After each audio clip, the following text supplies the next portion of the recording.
What's the best way to get revenge? Some will say an eye for an eye, but others will tell you it's better to be smart about it. A lot of people fall somewhere in between these two extremes. They want to get back at someone who did them wrong, but they don't want to get their hands dirty. This is especially true when it comes to taking down a dangerous person like a mafia boss. You can't just beat him up and walk away. There's a good chance he'll have people after you for the rest of your life. On the other hand, some might say there is nothing wrong with getting your hands dirty if it means bringing down a bad guy. Today, we see how one man brought down a mafia boss by getting his hands very dirty. It's a crazy story that you won't soon forget. So let's jump right into it. Salvatore was a member of the Genovese crime family. He got involved with them while he was still a teenager. He used to run errands for the family, mostly collecting money from illegal gambling operations. But over time, he worked his way up to become a full-fledged member. Even so, he wasn't really respected among his peers. That was because he was always looking out for himself, wasn't loyal to the family or any of the bosses he worked under. He started to think about leaving the organization a few times. But the problem was he couldn't take anything with him. The Mafia doesn't allow its members to keep any of the money they earn. If you try to leave with something in your hands, there's a good chance you won't leave at all. For Salvatore, though, this was a small price to pay for working with the most powerful crime family in America. After all, the Genovese crime family made over $1 billion every year.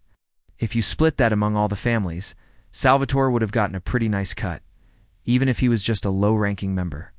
Despite making all this money, though, the only thing the government saw were the negative aspects of the Mafia. They were ruthless killers who could stop at nothing to protect their organizations.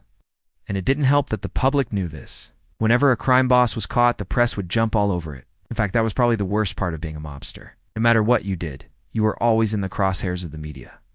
It wasn't long before Salvatore found himself in hot water. He was arrested for trying to extort some casino owners. They refused to give him a cut of their profits, so he tried to make them lose everything at the roulette table. When that didn't work, he threatened to frame them for a crime. They turned him into the FBI, and soon enough, he was arrested. They charged him with racketeering and extortion, and he had no choice but to cooperate in order to get a lighter sentence. This put him in the witness protection program, where he lived the rest of his days knowing that the Mafia wanted him dead. At least he got to keep the money he earned. Not everyone is so lucky. Anthony was another Mafia member who was forced to enter the witness protection program. His father was the boss of the Bonanno crime family, and Anthony followed in his footsteps. He became a capo regime, or captain, and ran various illegal gambling and loan sharking operations. But unlike Salvatore, Anthony was loyal to his family. He never considered becoming a rat. That is, until his father got arrested. The feds had been watching the family for years, and finally had enough evidence to arrest him. They slapped him with racketeering charges, and he got sentenced to 5 years in prison. Anthony knew that the family would retaliate against anyone who testified against the boss. So he decided to take the fall and protect his family's legacy. But this came at a great cost. His brothers and sisters were killed. His parents had to change their names and move to a different state. His wife had to get plastic surgery. The feds made sure Anthony wouldn't be recognized. They changed his name to David and gave him a new identity. They also told him to hide from the world. They instructed him to stay inside his house and not answer any calls. They even went as far as to install cameras around the house so the FBI could monitor him at all times. All this was done to prevent him from contacting the Mafia or revealing his identity to anyone. But it seems that wasn't enough. Shortly after the family found out that Anthony was the one who testified against his father, they managed to find his house and kill him. The FBI was furious. How could they have failed to protect a witness? They vowed to bring the ones responsible to justice.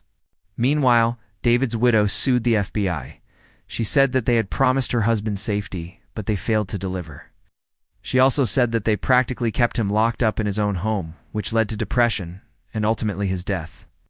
The FBI responded by saying that they did everything they could to protect Anthony, but his family was too powerful. As it turns out, the Mafia had infiltrated the agency. As a result, the family knew every move the FBI made, and they were able to use this knowledge to their advantage. Eventually, the case went to court, and the judge ruled that the FBI had indeed failed to protect Anthony. The FBI had to pay the family $1 million in damages. But that was the least of their problems. The agency had been infiltrated, and the Mafia knew who was behind the tip-offs. They launched a major crackdown on the organization, but it was too late. Several high-ranking members had already fled to Italy, including Anthony's father. It took several years to root out all the moles within the agency, and in the end, the Mafia was dealt a devastating blow. But sometimes bringing down a Mafia boss is a lot easier than it seems. Michael was a hitman for the Lucchese crime family. He was known for taking out targets without leaving any trace behind. Nobody ever saw him coming. And once he was done, it was already too late. He was that good. But Michael's luck ran out when he was hired to kill a police informant. Turns out the target had already left the witness protection program and was living a normal life. Michael didn't know this, though, and he followed the man to his house.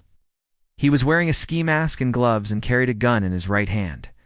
The target opened the door and immediately noticed something was off. Michael pointed his gun at him and demanded to know where his wife was. Target thought this was a case of mistaken identity, but he soon realized that wasn't the case.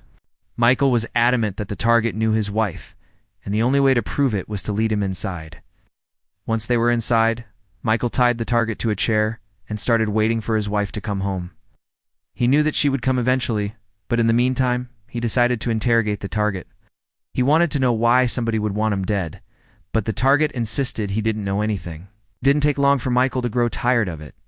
He brought out the torture devices, and that's when the target revealed that he had testified against Michael in the past. He had no idea that Michael was still out there, but now that he knew, he decided to play his cards right.